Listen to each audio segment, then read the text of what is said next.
слово для выступления предоставляется для представителю Верховного суда Сапияновой Маргарите Насархановне. Верховным судом в письменном виде предоставлен наша позиция. И хочу на некоторых местах остановиться.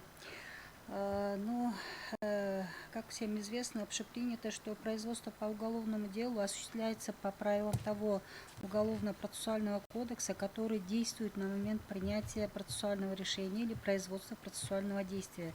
Таким образом, Уголовно-процессуальный кодекс имеет временные пределы своего функционирования и, как любой нормативный правовой акт, может отменяться, изменяться или дополняться. При рассмотрении действия норм положений институтов Уголовно-процессуального кодекса во времени можно констатировать, что закон обратной силы не имеет. Это означает не распространение его норм на правовые отношения, которые имели место, существовали, возникли до его вступления в юридическую силу, как указано в статье 3 Уголовно-процессуального кодекса Кыргызской Республики. Законодатель обладает дискреционными полномочиями по регулированию уголовно-процессуального законодательства, включая установление сроков давности и условий прекращения уголовного преследования. В этом контексте указанные положения направлены на достижение правовой стабильности, что является одним из ключевых принципов уголовного процесса. Законодательство должно обеспечивать не только правовую стабильность, но и соблюдение прав и свобод всех участников процесса. Ограничения, накладываемые данным законодательным положением, не должны нарушать баланс между правами обвиняемого и потерпевшего. Потерпевший, как и обвиняемый, обладает правом на справедливое разбирательство и защиту своих интересов. Такие положения также отражены и в международных правовых актах, и которые имплементированы, соответственно, в наше уголовное законодательство.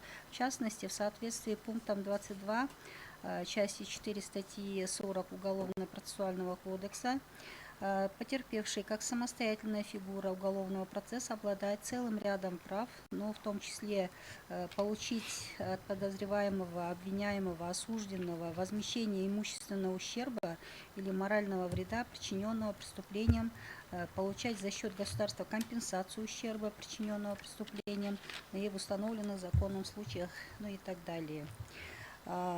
Прекращение уголовных дел на ранних этапах уголовного процесса способствует оптимизации уголовного судопроизводства, процессуальной экономии и, как следствие, высвобождению ресурса для более эффективной работы по иным уголовным делам, обеспечивая доступ к правосудию большему количеству граждан. И институт сроков давности является одним из видов альтернативного разрешения судебного дела. И под давностью привлечения к уголовной ответственности понимается истечение установленных уголовным законом сроков после совершения преступления, в силу чего лицо, его совершившее, освобождается от уголовной ответственности. При этом истечение сроков давности относится к числу нереабилитирующих оснований освобождения от уголовной ответственности. Правовыми основаниями применения института давности является значительное уменьшение общественной опасности совершенного преступления по истечении продолжительного времени и утрата общественной опасности лица при условии его длительного правомерного поведения. Как отмечено в решении Конституционного суда Кыргызской Республики от 21 июня 2024 года по делу о проверке соответствия статьи 62 Уголовного кодекса 2017 года, статье 60 Конституции, институт сроков давности – это прежде всего проявление снисхождения со стороны государства.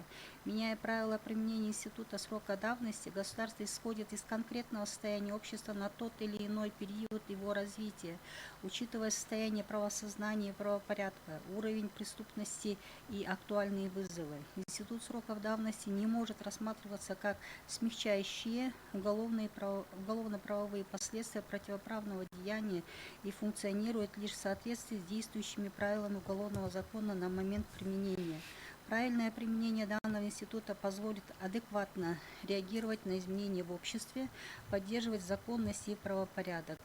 В этой связи признание утратившей силу части 3 прим. 1 статьи 26 Уголовно-процессуального кодекса от 2 февраля 2017 года, предусматривающей недопустимость прекращения дела за истечением срока давности в случае невозмещения материального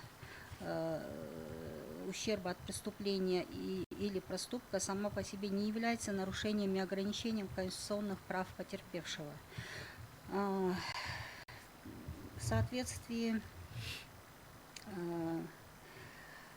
основы Института обеспечения возмещения вреда, причиненного преступлением, наряду с нормами Конституции Кыргызской Республики закреплены также и в положениях многих нормативно-правовых актов. В уголовном законодательстве определено, что возмещение материального ущерба, компенсация морального вреда, причиненного преступлением, является принудительной мерой уголовно-правового воздействия, которая применяется судом независимо от освобождения лица от уголовной ответственности либо наказания. В соответствии с частями 1 и 3 статьи 71 Уголовного кодекса возмещение материального ущерба, компенсация морального вреда применяется судом независимо от освобождения лица от уголовной ответственности либо наказания по основаниям, предусмотренным Уголовным кодексом. При применении положений настоящей статьи сроки давности, установленные Гражданским кодексом, не применяются. И также хотелось бы опять же отметить, что согласно пункта 6 части 1 статьи 141 Кодекса о неналоговых доходах от взимания госпошлина освобождается истцы по искам о возмещении материального ущерба, причиненного преступлением. И в данном случае мы тоже отметили в своей позиции, что такие проблемы, такая неопределенность может быть выправлена судебной практикой, но однако,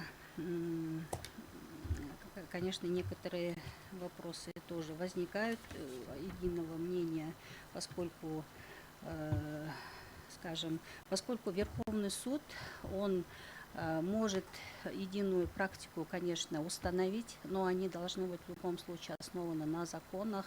Если какие-то сомнения есть, если нет единого понимания или, скажем, единого применения, если нет единого понимания, то и очень тяжело будет и единую судебную практику установить.